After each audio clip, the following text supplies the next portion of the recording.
Speeding. Speeding. Speeding. 5, 4, 3, 2, 1. The world is changing faster than ever. What used to take decades is now taking years or even months. What you see right now is the illusion that people have had for many decades about the workplace being this secure place to work the rest of your life. For the first time in the history of our nation, our children will not do as well as us. We've seen our friends get laid off, we've been laid off, we've had our pay cut. People are overworked and underpaid. They seem to have less time and less freedom. They live under constant pressure. This is going to be forced. And so even if your employer loves you, they may have to cut you. There's something wrong that on Monday morning, the heart attack rate increases by 35%. Technology is accelerating, job security is declining. It just doesn't seem like the old models of making a living are as reliable as they used to be. Every aspect of our lives, there's a better way out there, but we're still doing it the old way. We live in the greatest country on the planet, and there are a lot of people sitting around complaining and being cynical. Like everyone's whining about this old model, and I'm like, why don't you leave it? Look at all this over here, look at all this opportunity. Since so much of our lives revolve around our work and the way we make our living, many people are thinking there just has to be a better way. The biggest challenge facing our world today is not making money, is what are we going to do with all the displaced, unemployed people? People are afraid that they're going to make the wrong decision. People are afraid of the unknown. People are afraid that maybe I don't have the skills. Hey, sports fans. Industrial age is over. It's dead. It's dying. That's why going to school to get a job is an obsolete idea. A steady paycheck is an industrial age idea.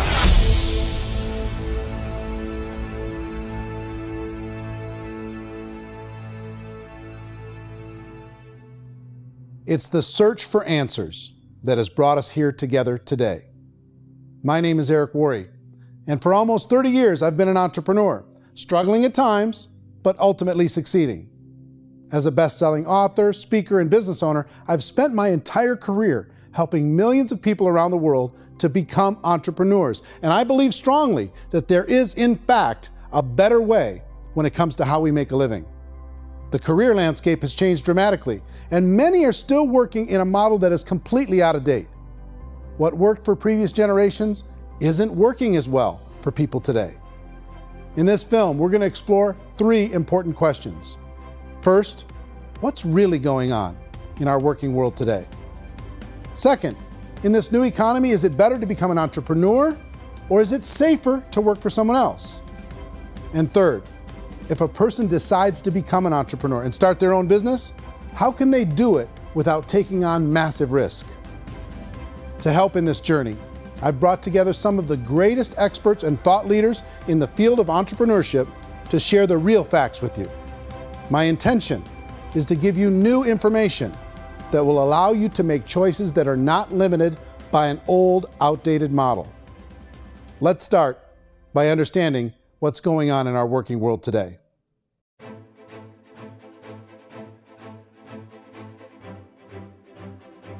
Let's look at unemployment. 30–40% of the people are honestly not working, but would be working. What our government does is if you haven't found a job in 6 months, we don't call you unemployed. We pretend you dropped out of the labor force. I've often said that unemployment, particularly structural unemployment, that's unemployment due to technological changes, is the first sign of economic growth. Think of it, 10 people live on an island. They go out every day and fish. One day, new technology shows up. A missionary brings them a net. Now, using the net, one pilots the boat, one throws the net. 2 fishermen can do all the work 10 used to. That's a 500% increase in productivity, 2 doing the work of 10, in one day. You don't have to learn a lot to learn how to throw a net instead of throw a fishing line. The island's got a big problem, 80% unemployment. But the island still has all the wealth of the fish because the 2 people produce as much fish as 10 did. Now, of course, looking back in history, these changes used to take thousands of years. And during that time, we went into farming and transportation. Some of us became doctors and some teachers and lawyers, and we developed all these new professions and new manufacturing jobs. Today, these changes are occurring literally in one day when a new technological advance occurs, and we don't have the social structures to deal with it or to retrain the unemployed people. So one of the things that I think is interesting as I travel across the country and really travel around the world is the way that we work and the way we get paid for work is changing pretty dramatically. On a global basis, everything is being turned upside down because of the rapidly advancing technologies. They are eliminating many jobs, and we have been left with many people not prepared for the jobs that exist. A lot of demand in public companies was to squeeze out all the fat and to get just as much margin as we possibly could, and fat equals humans. So this idea of job security in information age is so obsolete, but it's still taught inside our school system, and that's where the problem starts. There's no financial education in the school system, and people are still trained to be employees to work for that paycheck. This is a chart on the middle class. What's happening in the middle class, those that went to school, their incomes have been coming down for years. And parents still say to their kids, go to school, get a job. Now what happens to all those middle class people who are dropping off the ends of the chart? Well, they become what's called working poor. And this is what happens to working poor. But they say poverty is ending. Well, poverty may be ending, but working poverty is going up. And this is food stamp usage. So food stamp usage in America is going through the roof right now, because people cannot earn what they call a living wage. Most people have experienced financial pressures that I think are probably greater than they have been in the past. If you're not working for yourself, then it's going to be a pretty hard road for a lot of people. Today, if you're going to control your future, the 40-40 plan is gone, where you can graduate from college and get a job and work for 40 hours a week for 40 years. That day is gone. So some of these charts actually tell you what's going on. And this is a really interesting one, you know. People are going back to school because if I go back to school, I'll get a nice job. But this is what's happening to, it's called Sallie Mae, which is the student loan guys. Student loan is going through the roof. It's now over $1 trillion, and student loan debt is worse than credit card debt. So when people stopped using credit card, the government got people into student loan debt. And the problem with student loan debt is you can never be forgiven. See, with credit card debt, you can declare bankruptcy and all's forgiven. But student loan debt, you can declare bankruptcy, you still owe it. It's the worst of all debt. But this is the next picture. Look at this chart here. This is what's happening to wages of college graduates. It's going down. So you go to college, you rack up all this debt, but you earn less money. Now, that's not that intelligent. Average person who's been working a lifetime in America today is ending their lifetime at 65 with about $41,000 in assets. They earned just enough to survive. I think in the United States we have something like 17 trillion in debt. That's just the federal government debt. We got another 2 in municipal and in other, let's call it almost 20 trillion government. We've got 40 trillion in private debt. That comes up to close to 60 trillion. When you then add something we never had before, what you were talking about, when we look at the unfunded portion of Social Security and primarily Medicare, Medicaid, that, at the most conservative estimates from outside firms, Kleiner Perkins, 67 trillion and growing. That's more than all our other debt. There's less conservative estimates that say it's 84 trillion or higher. I added up conservatively $127 trillion in total debt. Debt is a financial drug. When you take it to excess, it's like taking a drug. Yeah, it makes you feel better, it enhances your performance, but at a huge cost, eventually it kills you. And so that's what happens. We keep doing more and more debt, and you get less and less results, just like a drug, until the debt gets so high that it crushes the whole system. That's where we're at, 8.2 times GDP. You know who I feel sorry for? I feel sorry for the person who dreads going to work, who is sick to their stomach on Monday morning, who hates their alarm clock, who gets a little glimmer of hope on a Wednesday because it's hump day and says, thank God it's Friday. And they live for those 2 days a week where they get to be themselves and they don't have to be around people they don't like, and they don't have to play the political game in the office, and they don't have to live this half life. The person that works 50 weeks a year just to be able to have the 2 weeks for vacation. And you know what happens to most of them nowadays? They don't have a vacation. They have a staycation. They have time off of work, but they don't get to go where they want to go because they're overextended. They've got all this debt. They got all this situation. They hate their alarm clock. They can't sleep until they're done. They have to spend most of their life in traffic. I feel sorry for that group of people because there's a better way. They just don't know it. I see this really interesting attempt at rugged individuality in a 6x8 rectangle. And I feel like you're all the same, except for the little push pins of the pictures. There's different pictures. Yours is named Jenny and his is named Sujara, but it's the same people. And this is how they are, and they're just like the zombies, and there's no joy in there, there's no fun. There's always like the wacky woman who decorates her cubicle, and that's the most she can do there. You got to give her credits, right? The wacky cubicle woman. The basis for their life is worry. I'm worried, you know, maybe I'll get fired. I'm worried maybe my company will go out of business. I'm worried I can't keep spinning the plates on paying the bills. I'm worried about how do I send my kids to college. I'm worried, what if the transmission of my car breaks? That's, you know, 2 or 3, I can't fix it. People live in a sea of worry, and it eats at them. Those signs that people held up during the Depression didn't say looking for gainful employment in a cubicle. It said looking for work. Work is what we're looking for. Job is just a unit of measurement. Work is what we're going after. It's time to look in the mirror and say, it's not the economy, it's my economy. It's my little world of where I am. I need to improve. I'm not going to wait for the economy to come back because frankly, the economy is doing great in this country. So I'm here on Wall Street, the financial center of the universe, the financial capital of the world. This is where most people's money goes to at least be held for a time, right? With interest rates in banks being effectively zero, and many experts are predicting it's going to stay at zero for the next 10, 20, even 30 years, people feel like they don't have any choice but to put their future into equities, to put their future into the hands of other people on this stock market, and hope that the stock market goes up, hope that the stocks that their advisors pick or that they pick goes up. That's one way to go, I guess. It's my personal belief that if you put your future into the hands of yourself, in other words, you have earning power by yourself, I think you're a better investment than these guys. I think you controlling your future is a better option than handing over your retirement to these guys.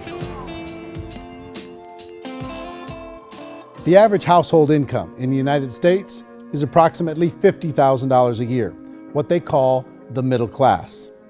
To reach the top 25% of income earners, you'd need to earn at least $90,000 a year. To reach the top 10% would be a household income of $140,000, the top 5%, $190,000, and to be in the top 1%, you'd need a combined household income of at least $380,000 a year. So here's the question. What do you think would give you the best chance to move up and get to the top 10%, the top 5%, the top 1% or beyond? In my opinion, and in the opinion of many, many experts, the answer is to become an entrepreneur, to become your own boss. I think you have to be a business owner. I can't, the only time I ever say to someone it'd be great to be an employee is when they've already told me they've surrendered. I only tell people who are wounded spiritually that they should be an employee. And it's that feeling that you get when you pick up the backpack off the little Cub Scout and say, "Don't worry, little guy, we'll get you back to the camp." You know, it is in no way a kindness when I tell someone they'd be a great employee. The other status symbol really increasingly is lifestyle. I mean, people can own their own business, maybe even work out of their house. That, I tell you, people admire that, like, gosh, I wish I could do that. The spirit of the entrepreneur is to be a risk taker and to be resourceful and unstoppable and to have a vision of yourself beyond where you are and not willing to settle for life as it is. Think about the great entrepreneurs. They're visionary. They have heart. They're willing to do today what others won't so they can do tomorrow what others can't. Personally, I don't think of the new economy, the old economy. I create my own economy. The entrepreneur's in control. I decide what the economy is going to be like. In the world of entrepreneurship, there are no limits. You can make as much as you want, depending on how much you want to work and how smart you are and how great a team you put together. There's no more lifetime rewarding business than being an entrepreneur. Why in America, where anyone could be anything, would people want to give up their freedom and become effectively a modern-day slave, told shut up and be here every morning at 7:30, leave at 5:30, and do what I tell you? If people decide to become an entrepreneur and work for themselves, they have some traditional options, but they're riskier than you might think. Any kind of a retail business, retail build-outs, is extremely expensive. Even just these small little yogurt stores where they're putting little yogurt machines and you get all the different flavors, you're spending $200,000, $300,000, $400,000 to open a yogurt shop. I would love to buy a Dunkin' Donuts, but it's $500,000 or so to start. I don't quite have that just in case money. Risk you can lose it all, and most guys do 2 or 3 times, and even big guys like Branson, because I'm such a fan of his, half his companies don't work. If you make $1 million, your problems are going to go. If you make $1 billion, your problems are really going to go. Just the opposite. You and I know when you're making $1 million, you got $1 million responsibilities. You make $1 billion, you got 1,000 times $1 million responsibilities. And most people say, I'd love to be my own boss. 70% of Americans would love to be their own boss, according to recent polls. But they don't know how to get there. Because what are you going to do? One, you could buy an existing business. If somebody's selling an existing business, you have to ask why. Usually because it's probably hard. It's probably not making as much money as they hope. 2, they could buy a franchise. A little less risk, proven system, but it's expensive to be able to do that. 3, they could start something from scratch. And that's where a lot of people feel like, I don't have the chops to do it. I don't have the money. I don't have the product idea. I don't have the expertise. I don't have whatever it's going to take to be able to get there, and I can't risk my family to do it. So, 4th, they could become an investor. A lot of people in this town invest to try and figure out a way, but you got to be pretty smart with that game too, right? Venture capitalists, who are the very best and most sophisticated in investing in new breakthrough businesses, make it on 1 out of 11. That means 10 out of 11 are mediocre or fail. Most of them fail. That's the risk there. An angel investor is lucky to get 1 out of 15 or 20. A business is a team sport. Like, I have to have accountants, I have to have engineers, I have to have system designers, I have to have sales, marketing, I have to have accounting, I have to have mission statements, I have to have legal and all that. The average Joe Schmo, even me, I go out there, I don't have the skills to put a business together. I think the bottom line for the 4 traditional options is they take money, sometimes a lot of it. They take expertise, and they take time. All of that adds up to just too much risk for most people. I bought a business from somebody else and it was a lot of work. And you start wondering, what did I just buy? Because I guess ultimately I own your email list and I just overpaid for it. People that start their own business, they spend a lot of money, they spend a lot of time, a lot of effort to get things started. And the more you invest on the upfront, the harder you typically work at it. Well, I can tell you what the success rate is of a restaurant. What is it? They're crazy enough. About 90% of them fail. About 90%, in how quickly? Year or less. Wow. And if we're talking non-franchise, we're talking franchise, Sure. That's totally different. Yeah. But our students aren't getting franchise restaurants. You got to invest the big money. Exactly. And with someone like McDonald's, you've had to work with the company for a long period of time, really know the To even have a business. chance at investing $1 Even million. have a chance, and it's a slim chance. What if there was a way that you had all the proven aspects, the comfort aspects, and you could still control your own life? What if there was both? In other words, you didn't have to create everything from scratch. You didn't have to be a super leader. All you had to do, what if there was a proven product already? You didn't have to create the product. And there's a proven system already, proven training already. Everything except an employer. That was the only thing that you didn't have. Do you think more people would be open to working for themselves in that environment?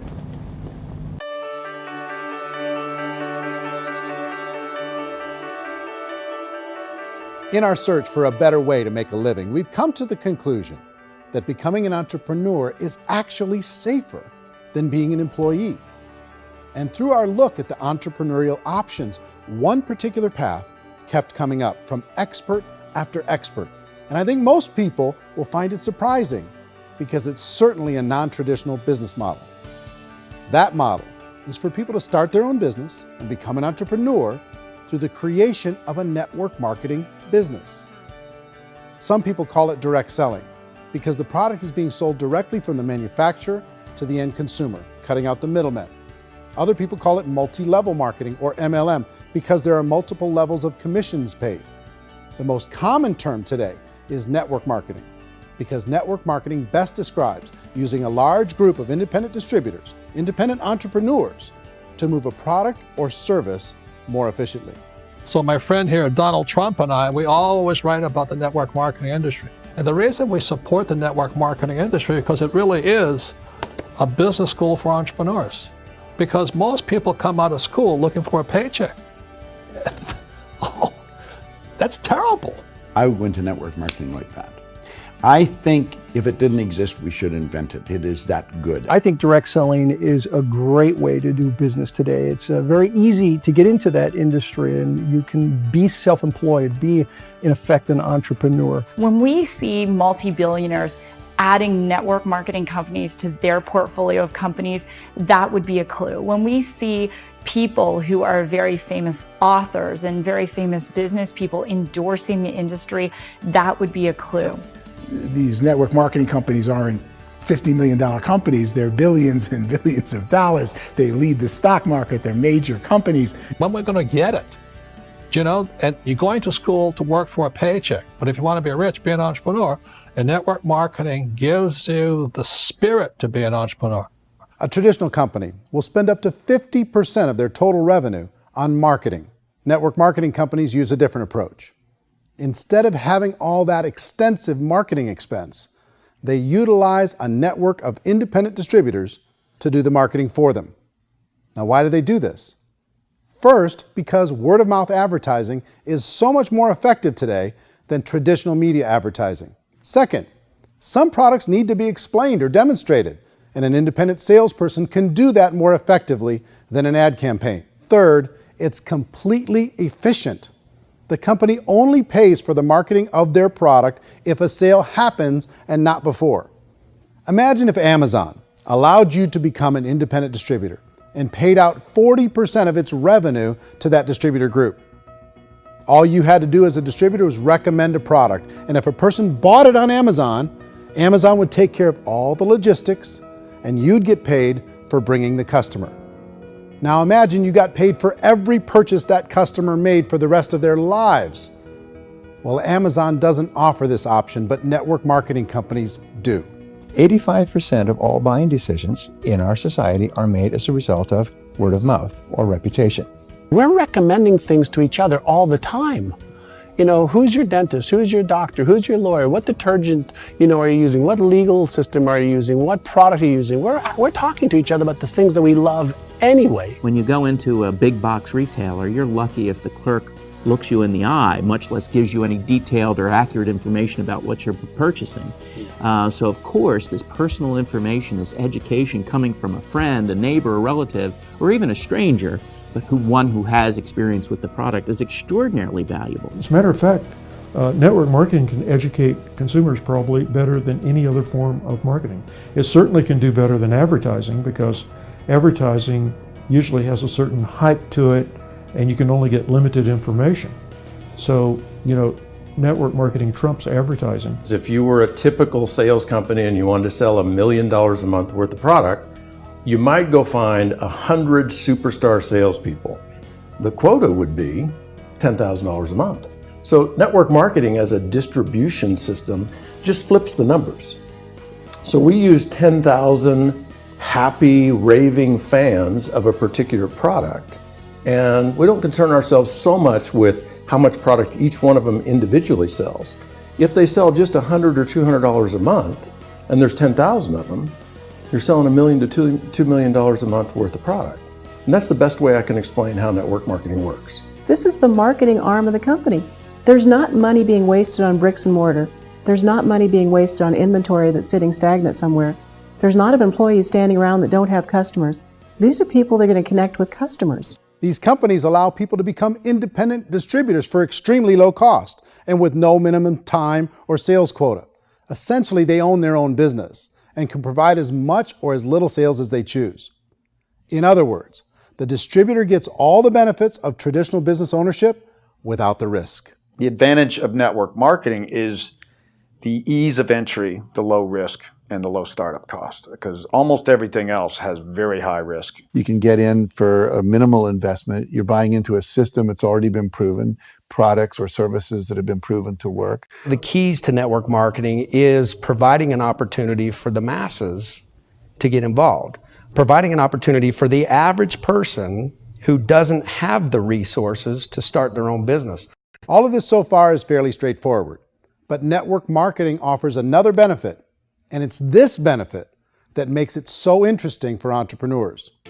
Network marketing allows a distributor to build their own network of other distributors and then compensates them on the sales created by that entire group. Direct selling is, at its base, very simple. It's the sale of a product or service to an individual on a face-to-face, one-on-one basis, just the way we're talking right now. But there's an important element as well, and that's the offering in conjunction with that sale of product, the offering of an opportunity for someone to make something of themselves. No matter what your social status is, no matter what language that you speak, I mean, look how many unbelievable people are becoming successful that speak every kind of language out there. What an awesome gift to give the world. Instead of having to work your way up in a system and prove that you could be a sales manager, they just decided everybody can be a sales manager. Everybody gets to build a sales team from day one. And so what that brought into the system of growth as a direct selling company is the concept of compounding or geometric progression. Because now you can actually grow a sales force very quickly because everybody is enrolling people in their own sales force. People who are like, oh, this is weird, I'm building a sales team, or what do you think you do at a regular company? How do you think a regular company works? Network marketing is the only industry that doesn't say your past determines your future. It looks at your past and says, okay, now what can we train you to do so you can have a great future? Every other employer out there wants to exploit you for what you already know, not teach you something new. Network marketing has the potential to save the United States and the world because it's going to teach people not to be employees, but to be entrepreneurs.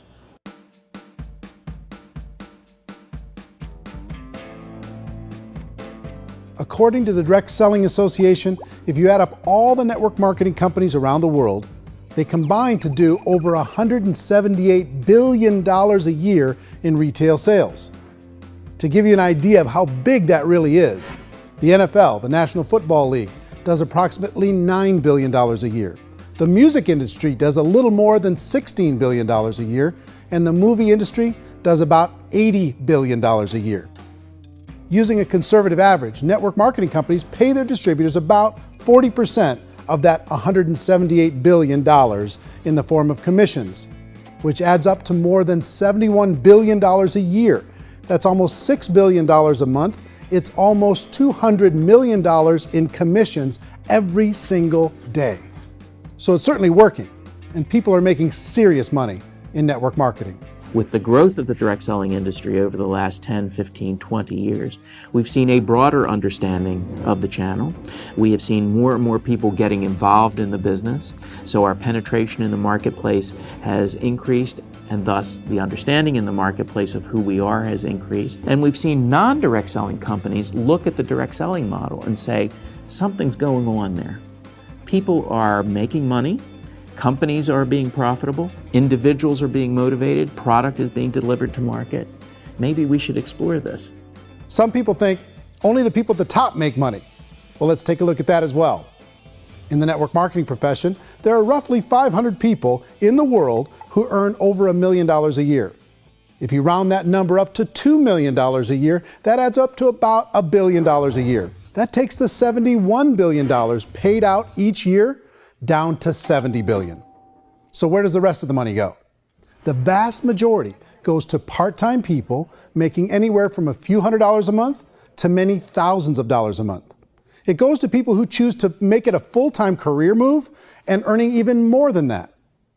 Every day, people are using the money they earn through network marketing to pay off debt, have more fun, and improve the quality of their lives. Everyone I know in network marketing has been doing that since the 50s.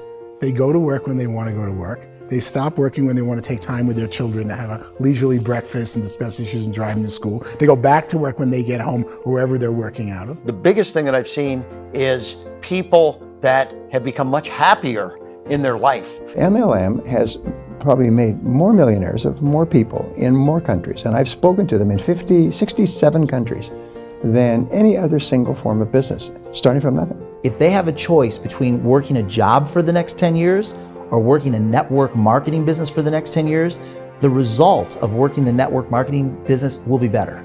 A lot of people within the industry go on and make this a career and do extremely well at it. Network marketing has been nothing but good for everyone I know that's been involved with it because they did it seriously and they played full out and they've been very successful. It's been a constant barrage of success stories and people showing off stuff that they got as a result of it. How many people are involved? Approximately 16 million Americans and 96 million people around the world are currently participating in network marketing. And in a recent poll, 82% of those people report a good, very good, or excellent experience with network marketing. So people are happy.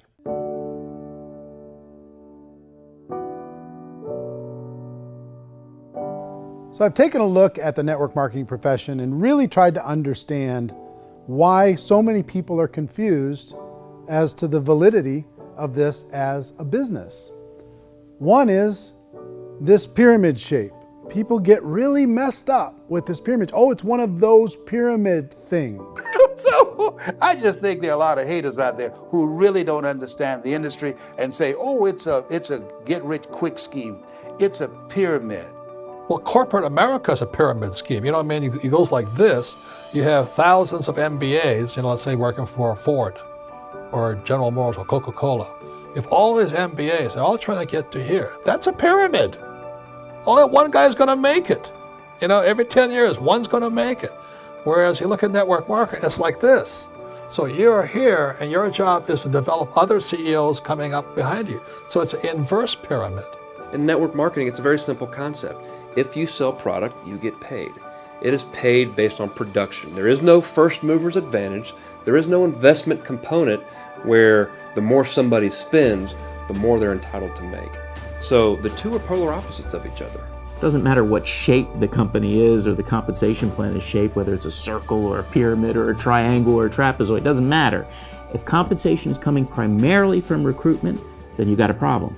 On the other hand, if an operation is basing their compensation to participants on the basis of sales, even when those sales are generated by people you've recruited, well, then you're a perfectly legitimate enterprise. That's the legal test, it's the practical test. Another issue that's been true in the past that is no longer true now is people used to be in network marketing loaded up with products that they couldn't sell and they ended up a loser. They ended up with a bunch of product in their garage, they ended up with a bunch of products sitting in their kitchen shelves or whatever, and they thought they could sell it and then they weren't willing to or able to sell it and they ended up with a bunch of stuff and they were bitter about it. There was this thing called front loading where you had to buy if you bought $25,000 worth of product, you got better commissions and all this.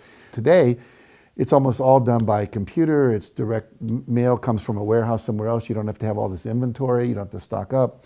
It's a paperless world now. Most of it's done online. You have a back office. It really works. And the technology has changed everything. Third issue is people start talking about 99% of people in network marketing don't make any money. Well, we've talked about that over the course of this journey together. Almost $200 million a day is being paid out to network marketing distributors around the world. The naysayers, the people who say that it doesn't work, are usually the ones who just don't know how to make it work for themselves. And so they're giving you an opinion, and I tell people, don't confuse people's opinions with expertise, because opinions are free. And don't confuse sincerity with the truth, because people can be sincerely wrong. But here's the reality inside of network marketing. The vast majority of people that get involved in network marketing just become customers and they get involved to be able to purchase product at a lower price. If you take Costco as an example, if a person goes into Costco and gets a membership to Costco so they can get a lower price on the product, we don't call that person a loser because they have a bunch of product that they walked out with a smile on their face. Yet when some people want to take a look at network marketing, they say, well, those people, they're just using the product and they aren't earning an income, so they must be a loser. They're not a loser, they're a happy customer. That's the vast majority of people that are involved in network marketing. Now, a smaller percentage of those people decide to go build a business. They earn $300 a month, $500 a month, $1,000, $2,000. That's the bulk of earnings in network marketing. And then there's the few that really decide to take it serious, really decide to build a large network, really work to make that network very, very productive. And those people make huge amounts of money and there's no cap. What I do as an outside economist, just somebody looking at this industry like any other industry I speak and say, look, what's the realities of this? 1% do incredibly well. 10% generate some additional income at pretty low risk and effort. That's not, and 90% of people roughly end up customers. One thing that I think is real when it comes to people's perceptions about network marketing is people put this, and distributors, I think, involved in network marketing have some responsibility for this. They have sometimes unrealistic claims about the product or about the income. Most people who become distributors, they want the money, they want to be successful, but they don't have the skills. They don't know what to do. And when people don't know what to do and they're in a new business, they're scared. And when they're scared, they panic and desperation kind of sets in. So they think everyone they talk to has to get in. So if I talk to you and you say, well, no, I don't have time to do that, they're like, no, I need you. You have to do this or I won't be successful. So I start clawing on you. I start that desperation. So then I start making claims about the product, which are not appropriate, probably not even true. Or I start saying, oh, let me show you how you can make all this money and you don't have to do anything, Eric. And so you just totally misrepresent the opportunity, and you're clingy with people because you think you need everybody to be successful, and you don't. You know, one of the messages that I try to deliver most forcefully to companies as well as salespeople in direct selling is that you don't have to overpromise.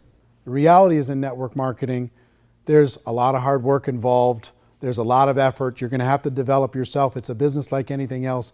It's going to take some time, but in my opinion, it's better.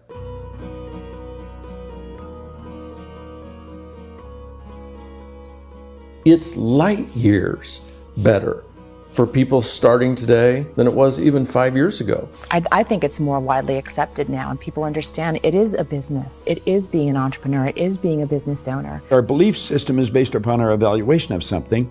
And frequently, if we reevaluate a situation, our belief about that situation will change. The industry has changed and it's grown up. It's totally transformed. You've got young people today that have grown up with social media, and they understand networks. They understand how people are connected through technology, and they understand how money flows through those networks. So when they see network marketing, they don't see it the way their parents saw it. And we've all learned, the larger industry that you represent, has all learned from those mistakes and flaws and errors that have happened early on. Early algorithms didn't work the right way. That's all fixed. It's like when they design a computer program, they design the program, then they run it, and then they go back through and they debug it. The MLM industry has been debugged. This is the day of being virtual, being able to run a business from your mobile phone. I mean, it's incredible. Companies are getting smarter. They're implementing more consumer protections. They're implementing more compliance training. They're doing more with respect to product research. If you do get involved and you make purchases of inventory, even on a voluntary basis, if you decide that this business is not for you, you can leave and have that inventory repurchased by the company. There's no other business that offers that kind of protection on a voluntary, self-regulatory basis.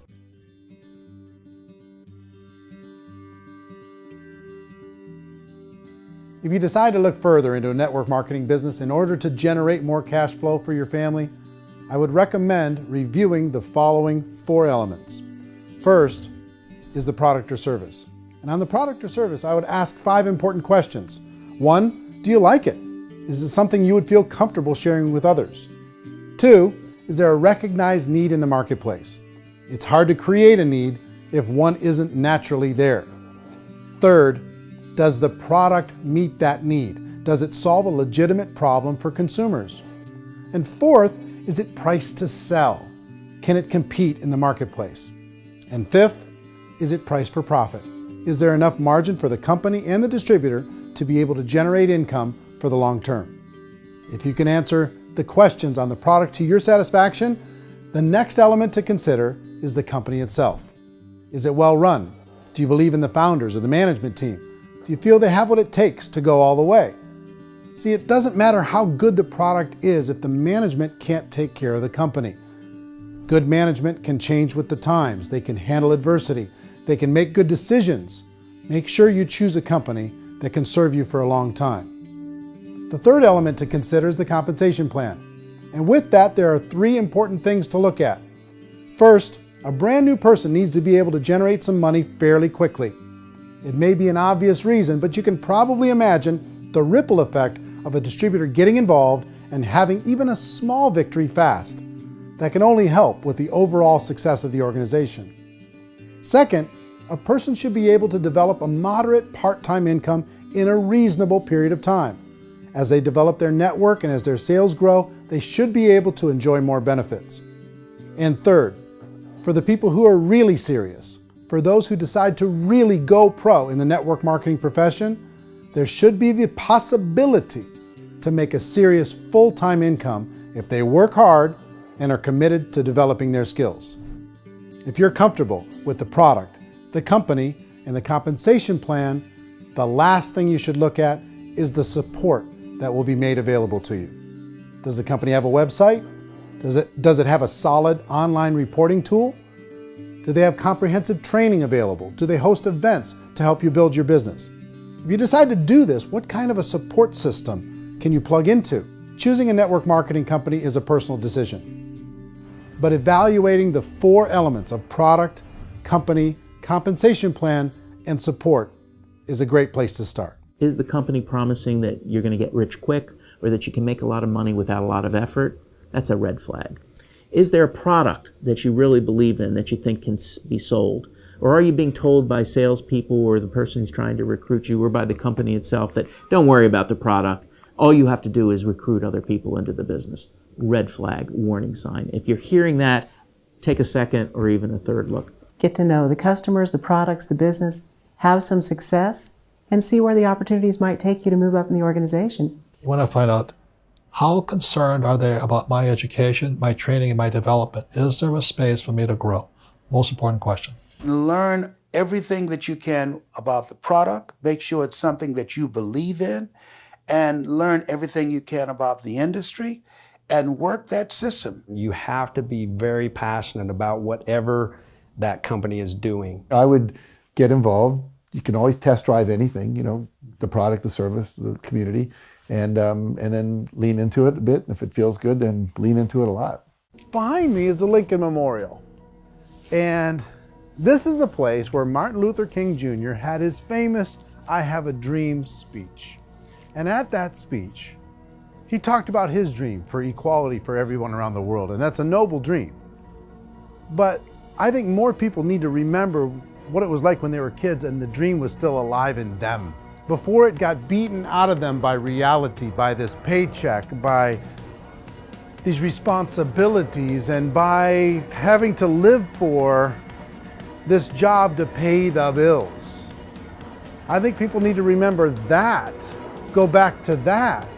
Once they know that there's a better way, I think their future is going to be much brighter. They can live a better life.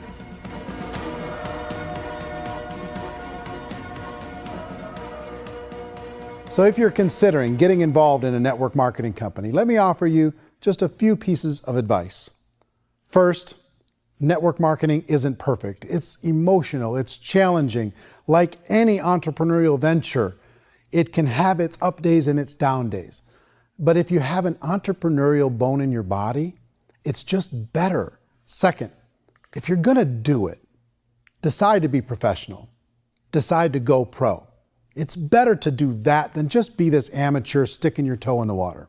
Third, as any professional, you're gonna have to learn some new skills. And I promise you, inside of the network marketing profession, they're not too difficult to learn. Fourth, like anything worthwhile, it's gonna take some time.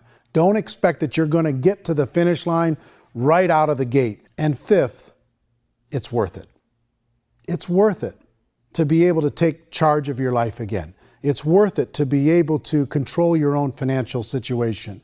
It's worth it for the people you're going to be able to spend time with. It's worth it for the things you're going to be able to see and the experiences you're going to be able to experience. It's worth it for the causes you're going to be able to contribute to, the lives you're going to be able to touch, the customers you're going to be able to help, the friendships you're going to be able to develop. I promise you, it's worth it. Remember, most people are searching for answers just like you are. But I do have to tell you the catch to network marketing. If there is a catch, if you want to understand this from an emotional point of view, people say, well, it sounds too good to be true. It's not, it's hard work. But here's the catch. Most people still don't understand it. So you're going to have to endure the loss of social esteem from ignorant people. The uneducated will think less of you. Now, if you can handle that, you're on your way. If that's going to destroy you, you know what? Entrepreneurship in general probably isn't in your future. If you can face that catch, you can become unstoppable. I want everyone to really contemplate this if they're not in network marketing. You're in a job, you probably have a mortgage, you have rent, you have debt, whatever's going on. You're in a prison. You work just hard enough to keep them from firing you, and they pay you just enough to keep you from quitting. Come on! I've been there, done that, and bought that t-shirt. In network marketing, if you run into failure, it's really just a homework lesson for yourself. There's no one to blame. You really have no excuse not to be successful. You just don't.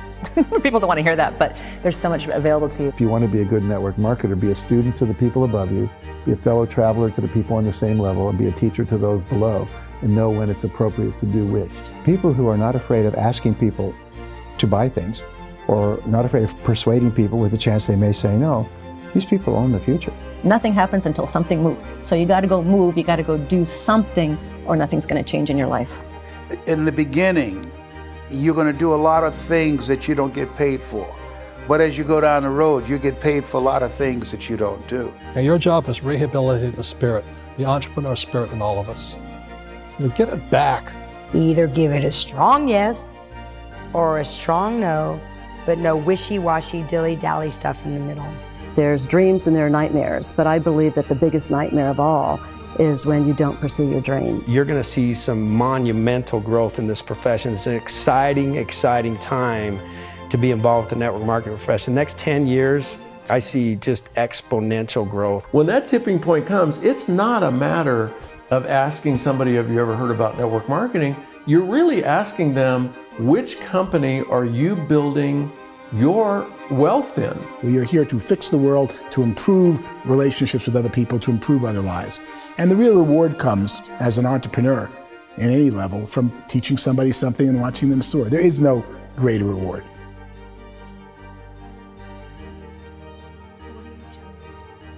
Life's too short to spend it living someone else's dream instead of your own. It's too short to spend it living at a fraction of your potential. Can being an entrepreneur be a challenge at times? Sure. But here's what you get in exchange. It can be yours. Something that you built, something that you created, something that you made happen. This balloon represents your dream. It represents entrepreneurship. My wish for all of you is that you would reach out and grab it. The choice is up to you.